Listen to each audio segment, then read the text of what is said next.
વલસાડમાં મુશળધાર વરસાદ ખાબક્યો 2 કલાકમાં ઉમરગામમાં ખાબક્યો 3 ઇંચ જેટલો વરસાદ। વલસાડમાં 2 કલાકમાં 2 ઇંચ વરસાદ ખાબક્યો છે। તો વલસાડની વાત કરીએ તો વલસાડમાં સ્કૂલમાં પાણી ફરી વળતા વિદ્યાર્થીઓને હાલાકી પહોંચી છે। સ્કૂલમાં પાણી ફરી વળતા વિદ્યાર્થીઓને અપાઈ રજા। તો વલસાડમાં ભારે વરસાદથી ઠેક ઠેકાણે ભરાયા છે વરસાદી પાણી અને વલસાડની LIC ઓફિસમાં પણ પાણી ભરાયા છે। વલસાડમાં ધોધમાર વરસાદ વરસવાના કારણે ઠેર ઠેર પાણી ભરાયા છે। સ્કૂલોમાં રજા આપવાની ફરજ પડી છે।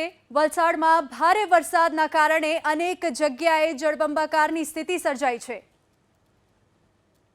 શાળા પરિષદનો જે ભાગ છે એમાં રસ્તા પરથી જે પાણી પસાર થાય છે એ ગટરમાંથી જવાની જગ્યાએ શાળા પરિષદમાં અંદર ભરાઈ જાય છે। એટલે વરસાદ જ્યારે વધારે આવે છે તો વધારે વરસાદના કારણે બધું જ પાણી આજુબાજુના વિસ્તારનું પાણી બધું જ આ રસ્તા પરથી પસાર થાય છે અને રસ્તા પરથી પસાર થતી વખતે એ પાણી અમારી શાળાના પરિષદમાં અંદર આવી જાય છે।